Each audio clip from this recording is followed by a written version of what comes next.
Velkommen til Karriereklubben, en podcast, der hjælper dig med dine personlige udfordringer i karrieren. Mit navn er Rossmeisl, og jeg er dagens vært. And now I'm joined by this panel for today. Welcome to the three of you. Thank you. Thank you very much. Pleasure to be here. Yeah. Thank you for having me.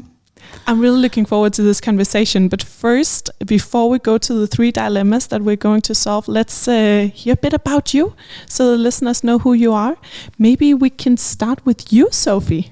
Okay, of course. And thank you for having me. My name is Sofie. I am what we in Danish would probably call a bureaupi. I have an agency background, working in different agencies across digital advertising, creative for the last 8 years, I think. And today I still sit at an agency and work sort of across different projects. I think I have encountered most of the different brand challenges that you could imagine, from a startup to a scale up to a larger corporate leader, and sort of trying to help our clients navigate in the landscape. Today I'm doing a lot of advisory and not as much executing as I used to, but that's also good fun. Did you always know that branding was your thing? Yeah, that's actually a good question, because when I was younger, I wanted to study psychology because I've always been into sort of behavioral science and why we do as we do as people. We're irrational, and always found that really interesting. My average grade out of high school wasn't good enough, and then I thought, how can I still work with people? And I'm also a little bit creative. And then I heard this thing about brand, which is about building emotional connection and getting people to do something and buy stuff. And then I thought, well, that sounds interesting. And then that was, I think, how I got into advertising school post CBS, and then the rest is history. And it's good you joined in the panel today, because we do have a dilemma about branding, but we will get there. We should also hear from the two of you. We can start with you, Lisa. Yes, so my name is Lisa. I am originally from Belgium, but I've been in Denmark for 8 years now. I am a digital designer, and currently I'm working as a freelance designer, focusing on creative direction, branding, web design, and product design. So also everything related to UX, UI, design systems, all that stuff. The reason why, because actually I used to be head of design in Undo, and there I actually learned that when working with digital products, it's not really about one touch point, but every touch point that a user sees or interacts with is actually a manifestation of the brand. And that's how I actually started to profile myself more in that direction as well. And maybe we should just explain what Undo do for the people who don't know of the brand. Undo. We have a customer over here. Undo is a Danish startup. They're doing insurance, and they basically revolutionized the industry through a digital solution for buying and having an insurance in Denmark. And they did it for Inbo, so house insurance, or everything that's in the house. Stuff insurance. And you designed the app. And I designed the app, the landing page. Cool. And in the beginning, I was also involved a little bit with marketing, but that was then taken over by someone else. Yeah. Welcome to the panel, Lisa. Thank you. And last one, Alex. Can you introduce last man yourself? Standing. My name is Alex Sabour. I am a creative director. I've been a creative director for the last 12 years. I guess I really started my career at an agency called Guerrilla Media, which I also founded. We did a lot of really incredible things, if I could say so myself, also raised capital. Today, I am the head of marketing at Goodtape, which is one of the fastest growing AI startups in Denmark. I'm very proud of that, very excited. Otherwise than that, just an all-around creative and strategic soul, very enthusiastic about AI, very enthusiastic about film and content. And you said you did some filming in your spare time. Yeah, we do a lot of content, a lot of films, short films, content pieces, from the extremely obscure to the more commercial. Extremely obscure? Can you... Extremely obscure. Oh, man. I don't even know where to begin with that. Where does one even start? We'll find some obscure play from the, 1200s, 1300s. We'll translate that, and then we'll just shoot it in a room just to see what happens. Okay, it seems like you could make a podcast only about what you do in your spare time with the movie making. Oh, for sure. Also funny with people like us, right? Creative.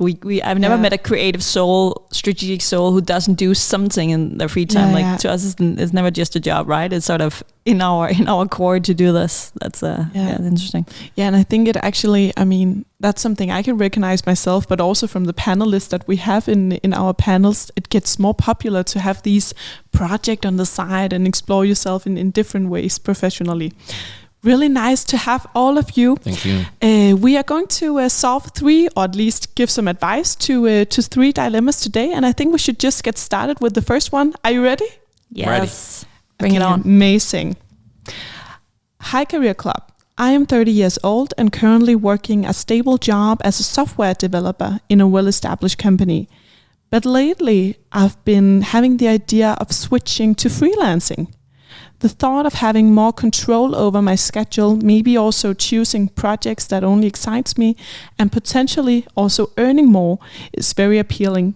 However, I'm also aware of the challenges that comes with freelancing, such as inconsistent income, finding clients, and also managing all aspects of the business, not only the thing I love. The security of my current job is hard to give up, and I'm worried about the uncertainties that freelance might bring.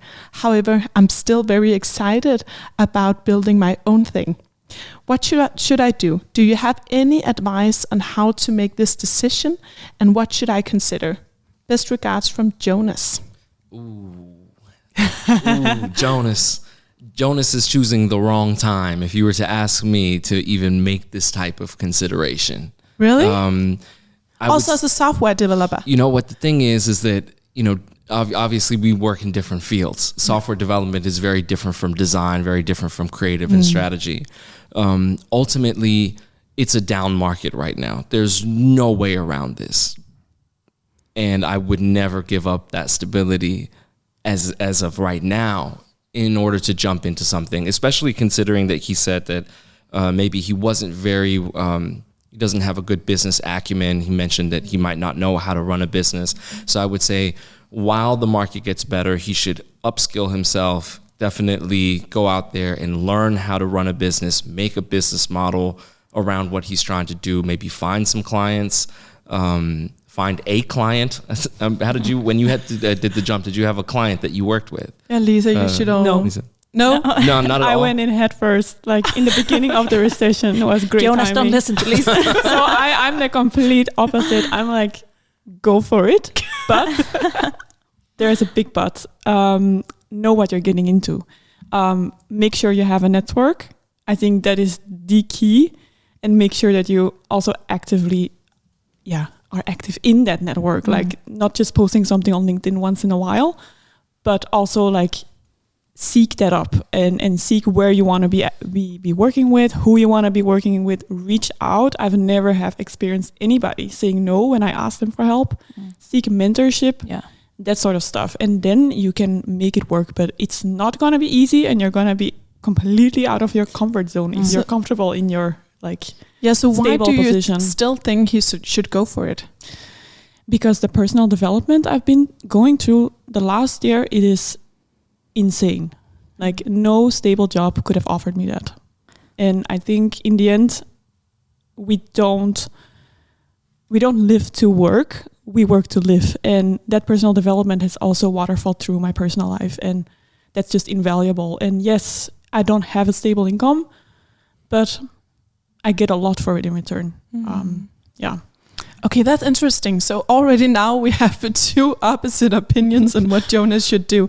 Would you like to elaborate a bit more, Alex? I mean, again, I think that I would love to know more about Jonas. It would be really great if you could say, because look, Jonas, if you're 30 years old and you're living at home with your mom, for example, and there's nothing wrong with that, or if you're chilling with some roommates in a cheap apartment, then by all means, I would be willing to risk more. But if you're the father of 3 and your wife doesn't work and you have dreams of buying a house, then I wouldn't do it. See, because the personal definitely is going to affect, right? We know Jonas doesn't have any children. We know that for our survey. Yeah. Is he married? Okay, that we don't know. Right? I mean, things like, yeah. I don't know. But if he has like a commitment, then it's a bigger commitment to make, because then he also have to give up some of the security he could provide for his family. But I would also, with guys like Jonas, and I speak a lot with them, it's also a matter of, why does it have to be so black and white, right? Why is it either I'm working full time and I have a stable job, or I'm going to be freelancing? I mean, there's hybrid setups that can be done. I would speak to your employer, tell them, as long as you're not really competing on the same place, that should give you an opening. You can also choose to go part-time. That's a great way of doing it.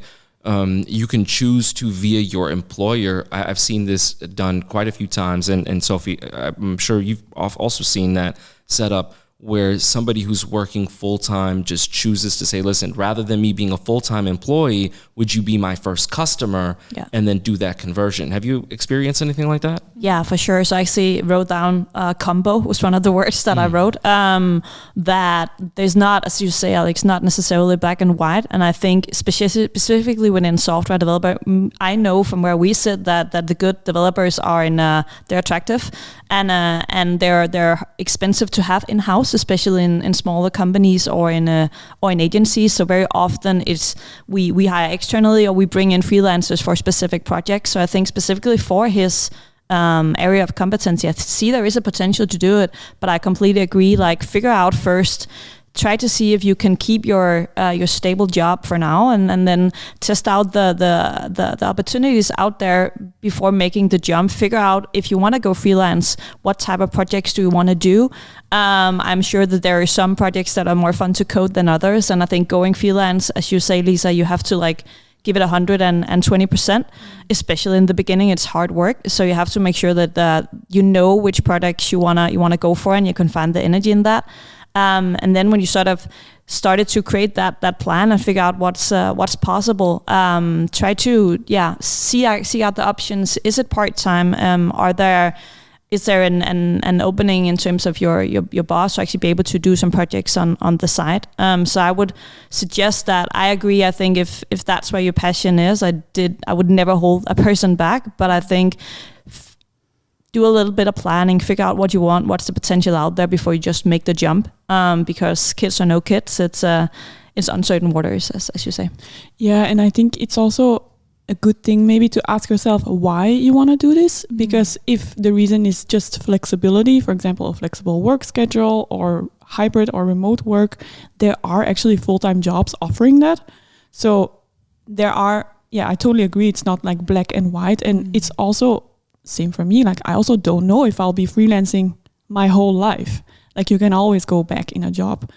That being said, though, with the economy, I do agree we are in a recession, but I also see like a flip side to it, like especially in tech and especially as a software developer. Me as a software designer, I see people being laid off and then their managers reaching out to me as a freelancer, because as a freelancer, you're much more flexible and way cheaper.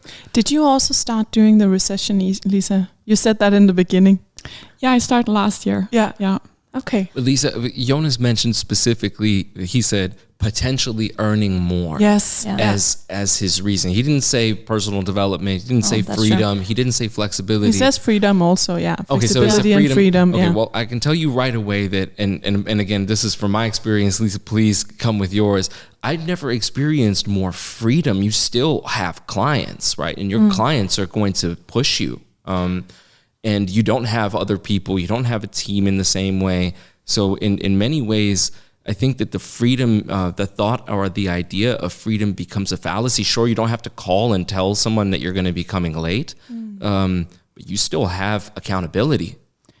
Definitely, but I think that's a difference, accountability and freedom. For me, accountability, you will still have that, and that's also what's going to keep being so important, because that's the thing that's going to give you referrals and so on. But freedom is also being able to say like, oh, we're in Denmark. It's been a really bad winter, but next week it's going to be amazing weather. Well, you know what? I can talk to my client and move that deadline and just enjoy the weather for a few days. And for me, that is something that's also really hard to find in a stable job. Do you feel more free now as a freelancer compared to when you were in a more stable job? In a sense, I do, but it depends which job. I've been in many jobs, and it's been very different depending on the employer. Yeah. But I think it was good catch on Alex that he said to earn more, and I think that's not that shouldn't be the sole reason why you want to do it. Also considering the market. I mean, I know that a lot of our clients also, as you say, Lisa, it can be less risky to have a bunch of freelancers and not hire an expensive agency or get a full-time employer in. So on one side, I wouldn't be so concerned about if there is a market or there is a potential to actually get some clients and get this up and running, but I'm more focused on like, why is Jonas doing this? We also just sort of, as I hear it, take for granted that it as one-to-one as a software developer, and like from a brand perspective, me not knowing anything about development, but knowing that if you go out solo freelance, that building your own brand, you said network, Lisa, which is, I think that doesn't matter whether it's design, strategy, development or something else, that what is your profile? Like what are you good at? How do you want to brand yourself? What type of projects do you want to throw yourself onto? Like, so doing a little bit of thinking about that, especially, and this is very maybe a little judgmental, but a lot of developers that I know are not necessarily the loudest people in the room, and accepting that going a freelance, the personal branding is important. So just consider the aspects of that. So what you're saying, Sofie, is that there's actually also a task that Jonas should acknowledge, that now he's going to build his brand, and he should think about, is he ready for that? I think specific task. I think so. Yeah, of course you can showcase the code you did. That was really bad formulated, but I think Jonas know what I mean. Yeah. But also again, there is what type of projects, how do you promote yourself, and the business part of it, understanding the business that you want to work for, I think is also important. So maybe there is a layer of knowledge that he has to build on top of his profile to figure out what is actually needed. As you say, Lisa, a good way to start might be to reach out to some freelancers that he doesn't necessarily have to know. People are very open when you reach out on LinkedIn to help out people within his field who has done the same thing, and try to get some of those doors open before making the jump. Yeah, agreed. Yeah.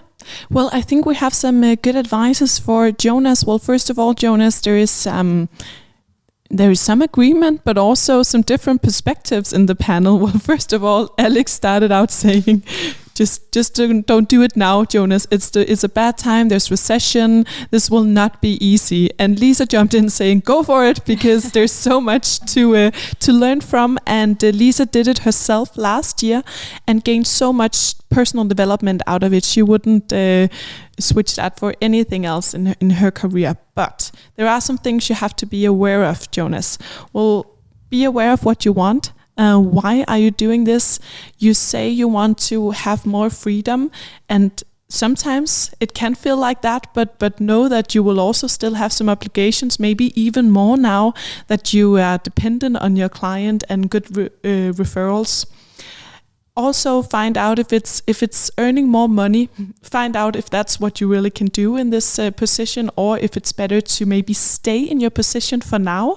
And then Alex and Sofie are mentioning maybe you can do a combo. So maybe you could start out a little like they actually also do with their passion projects on the side.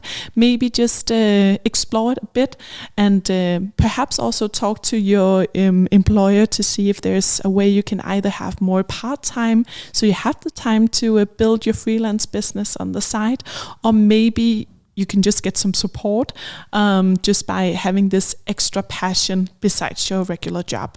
We hope you will figure it out, Jonas. Thank you so much for your dilemma.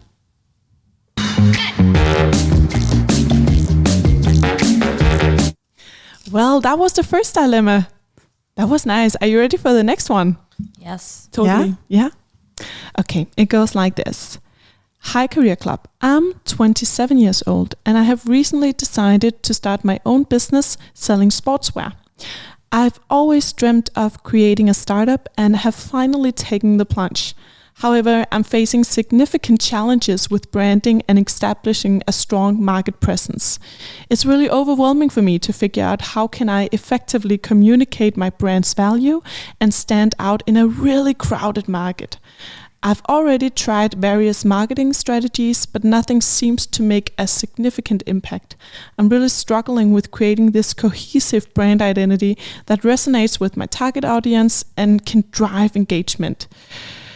I'm really at the first steps, so whatever advice you have could really help me out. How can I overcome these branding challenges and get started on positioning my startup in the market? Best regards, Leo.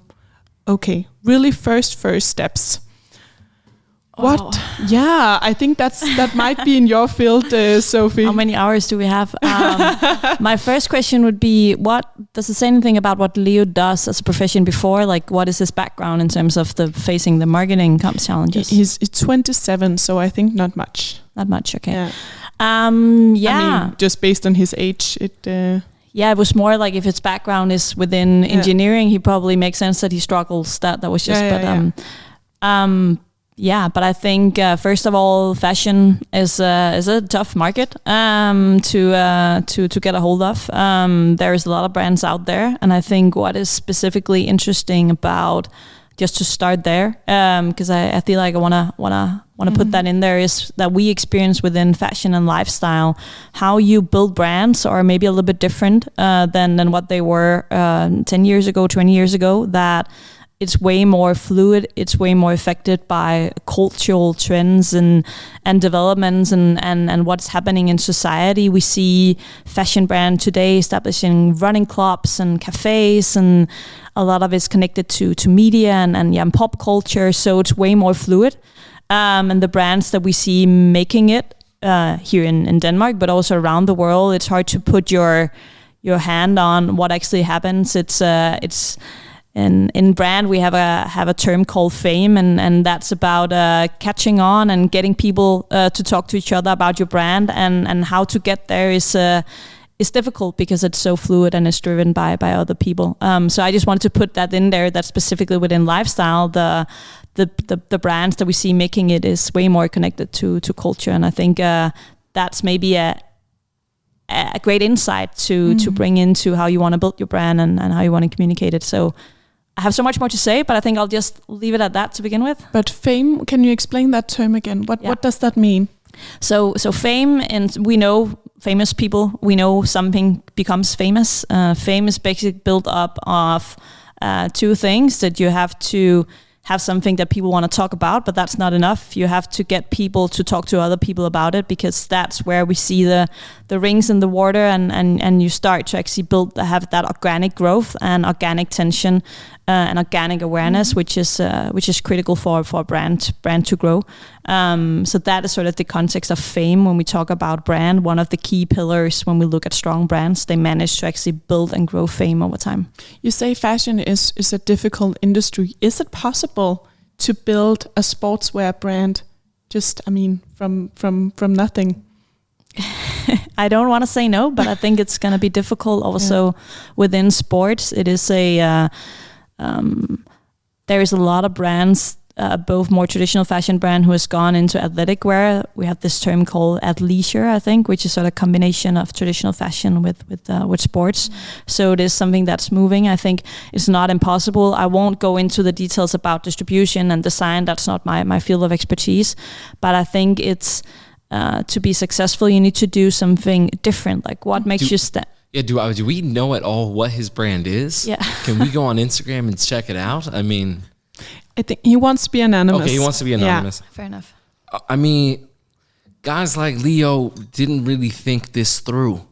That's usually, when someone asks a question like that, they didn't really think this through, because he mentioned he's doing things, right? He tried a bunch of things. You didn't try anything, Leo. You spent a couple thousand on Instagram ads and you gave up, or you gave a piece of clothing to a rapper to try to wear for you for a shoot, and it didn't convert. You didn't try anything. Look, this is a game that requires money. People forget this. Yeah. This is not look, if you're going to go and open a restaurant, you're going to spend $500,000 to $1 million just to open a simple pizzeria.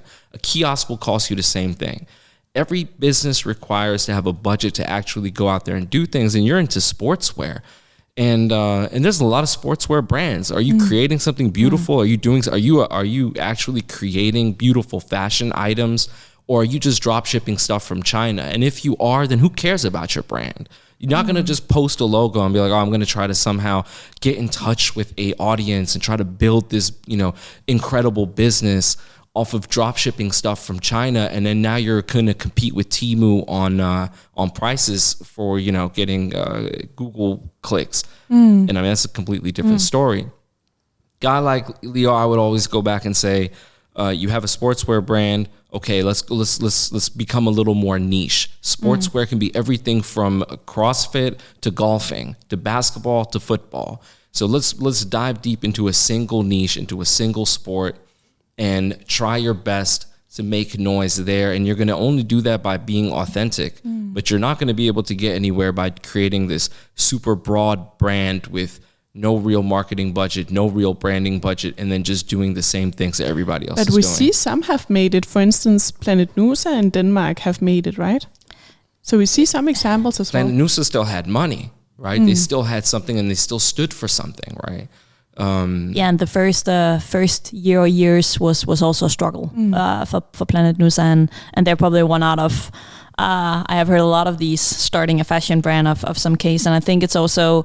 I completely agree with Alex, and to be a little bit more practical, like if you really want to go for it and test it out, there's different platforms where you can put in your design and then get a few samples in okay quality for not a lot of money, and then find some people within if a specific sports, or again, as Alex says, what is your niche, and get the samples in front of them and have them try it out and see if they want to wear it, like if you really want to go for it. And I think brand is one thing, but especially within fashion, if your product is shitty and bad quality, then I don't think that the branding can solve it specifically within fashion. What makes fashion so difficult is you both need the branding element, you also need the marketing spend in that element, but you really also need the design element. And Lisa, I would love to hear, I mean, you see a lot of brands, I mean, how are they designing clothes? I'm not always impressed. What do you think? I'm, to be honest, not so much home in like the fashion industry. I work mostly with SaaS companies and more like digital companies. But to have my take, I also feel that just starting any brand in fashion is these days super hard. Like we have overconsumption, we have drop shipping like everywhere.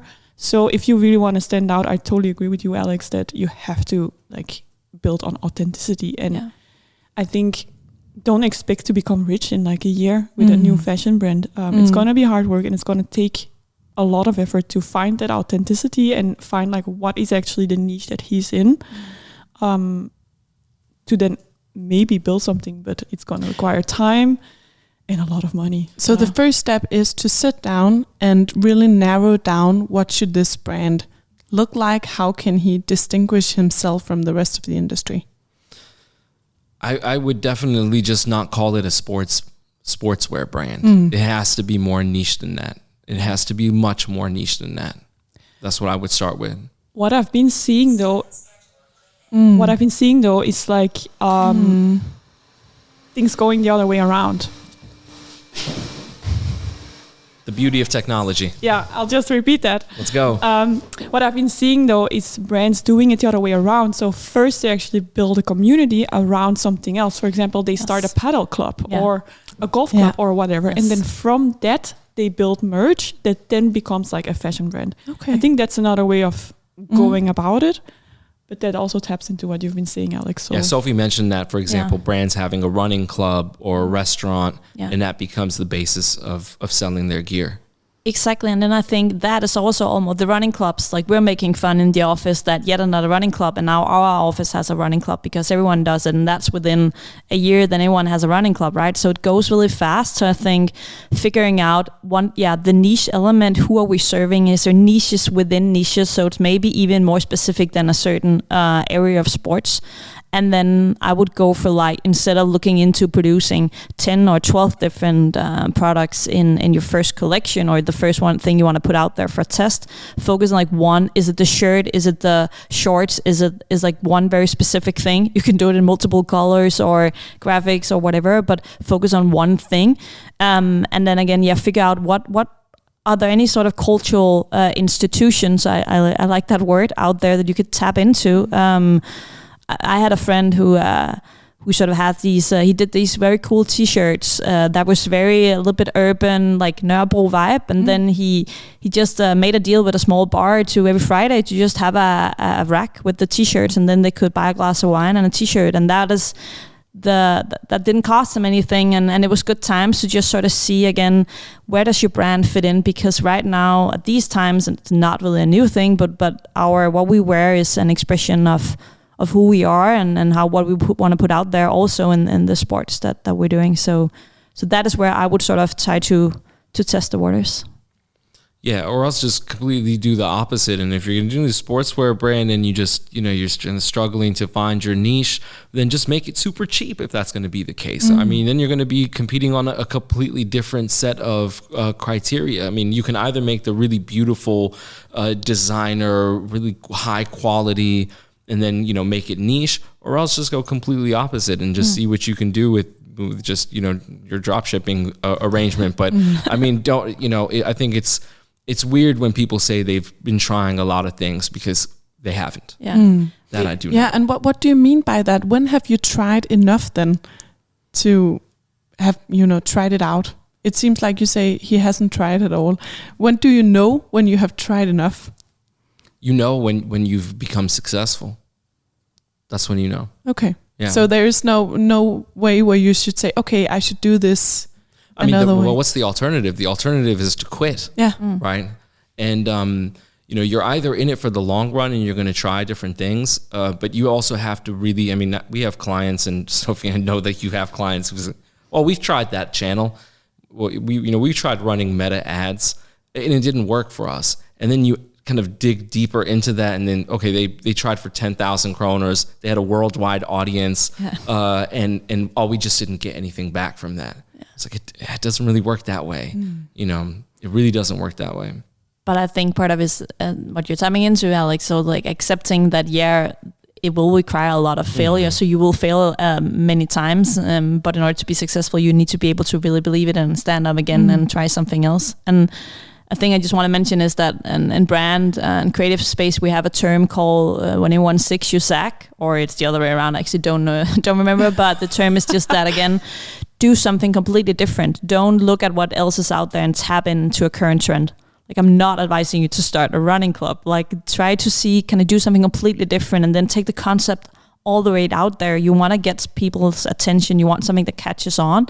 And if you want to go for it and figure out what that is and do something completely different than what you're seeing out there, that is, in my opinion, the only chance you sort of have within this area if you want to, if you want to be successful with it. Okay, yeah, and that was actually, just want to tap into that. Also what Undo did back in the day, right? Yeah. So instead of showing like picture perfect live stock photos, they just showed a broken toilet. And that resonates.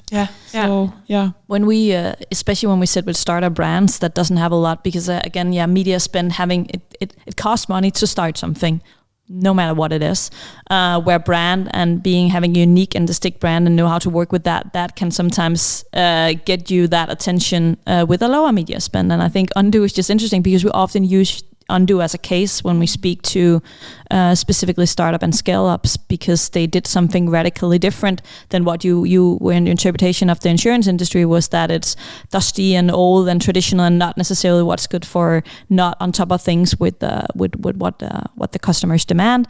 Then Undo doing something completely different with the product, but also managing to translate it into the brand. So how you communicate, your tone of voice, figure out what that edge is, and then go all in on it.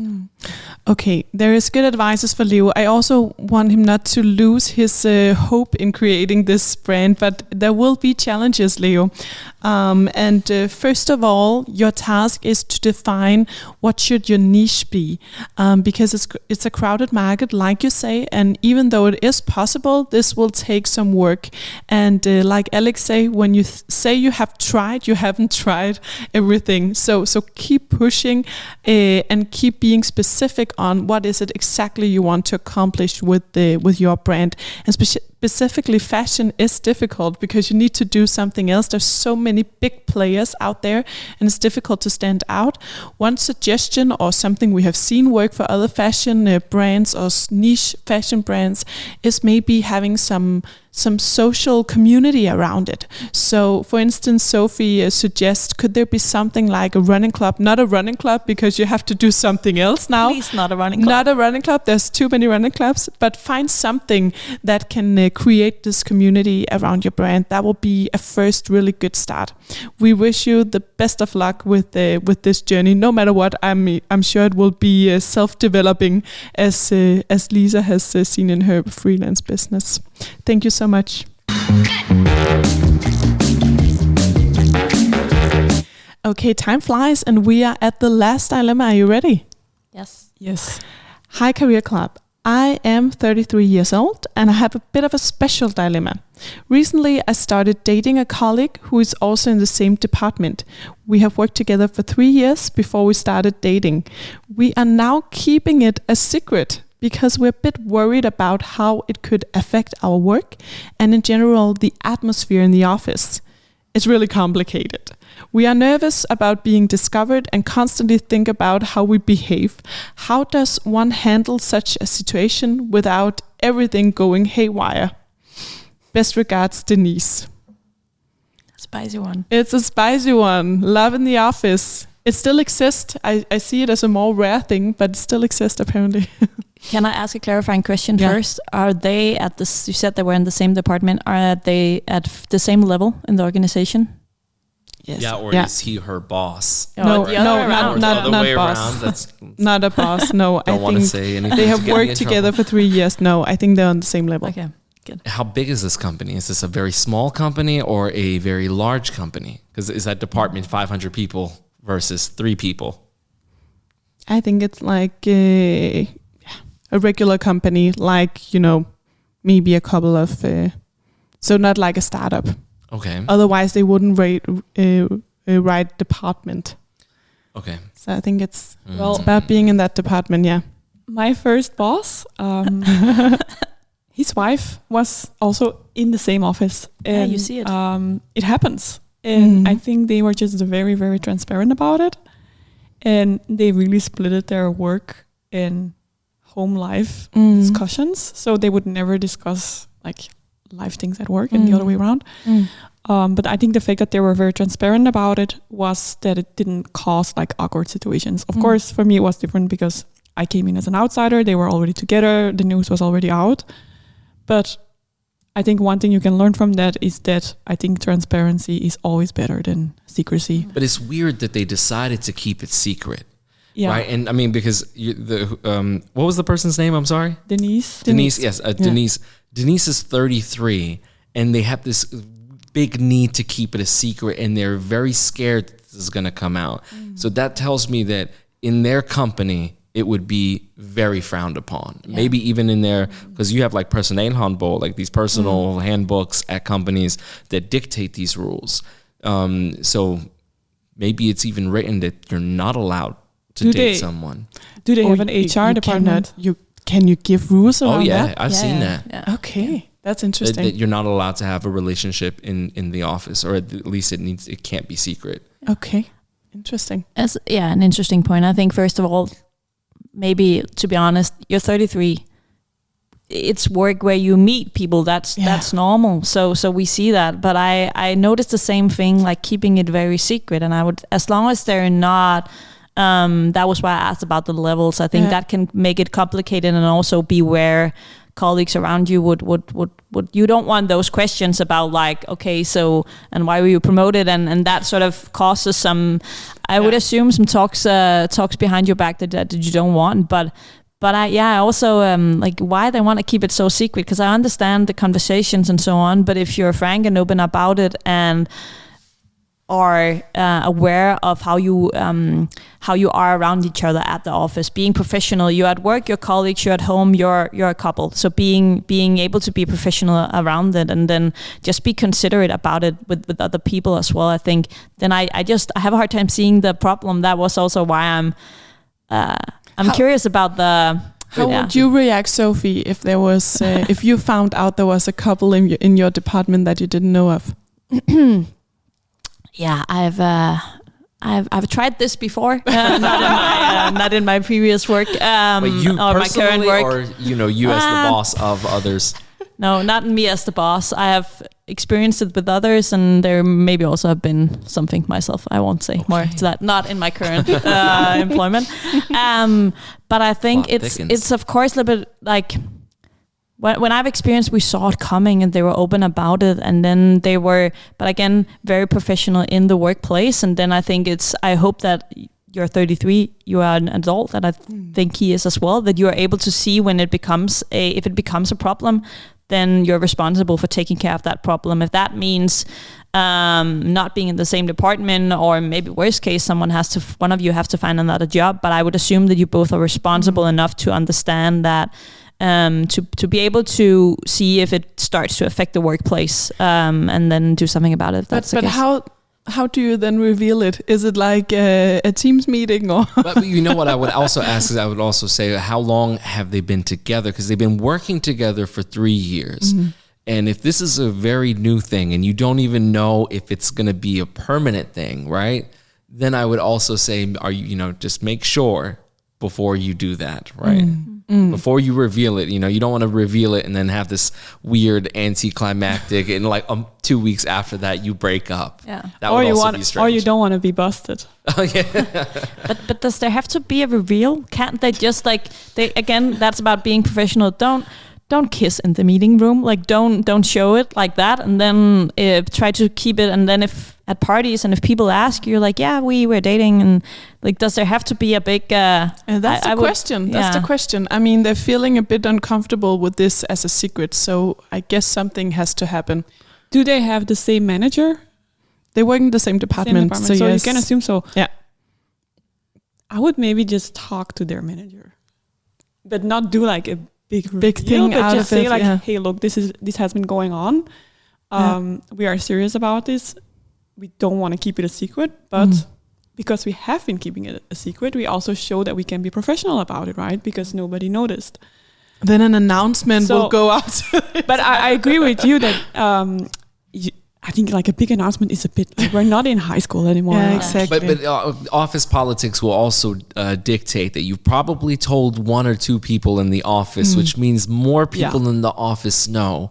And you're not that good at hiding it. I mean, you're working in an office. You're not actors, right? I mean, So I mean, maybe it's completely cool, and you're just building it up in your head.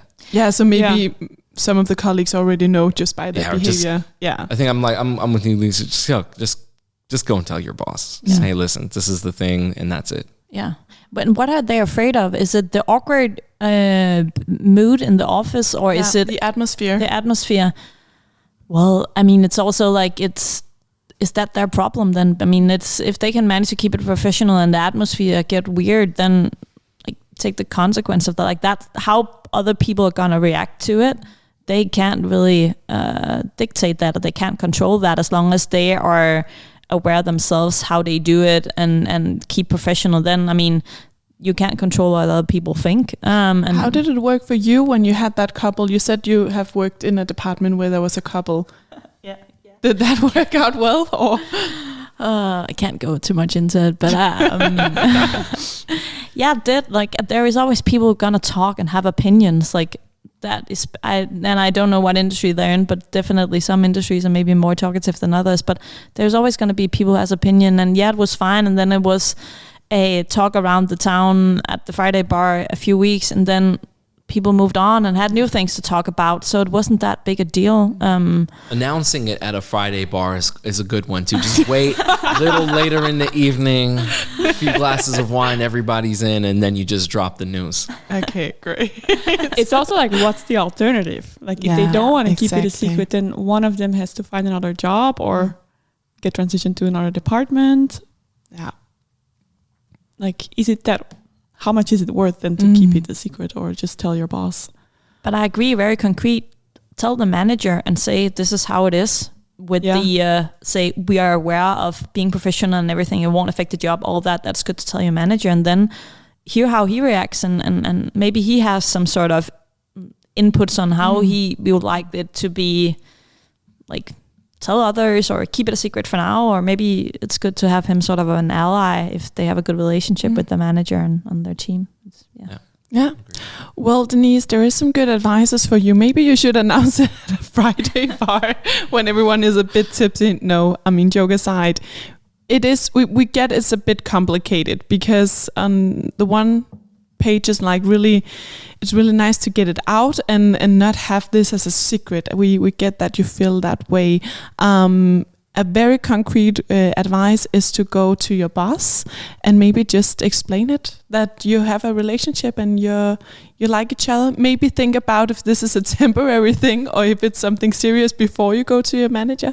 But maybe that could be a good way to solve it. Or then maybe announce it at a Friday bar when everyone is a bit more tipsy. There's actually also the option that you don't say anything, but just behave normally. And then if anyone asks, you can tell it and not be so dramatic about it. And then Alex also points to the fact that maybe a lot of your colleagues already know you're never as good as hiding as you think you are. So, but good luck with it. And so nice that you have found love in the office. It still happens. I'm glad about that. Thank you so much for your dilemma.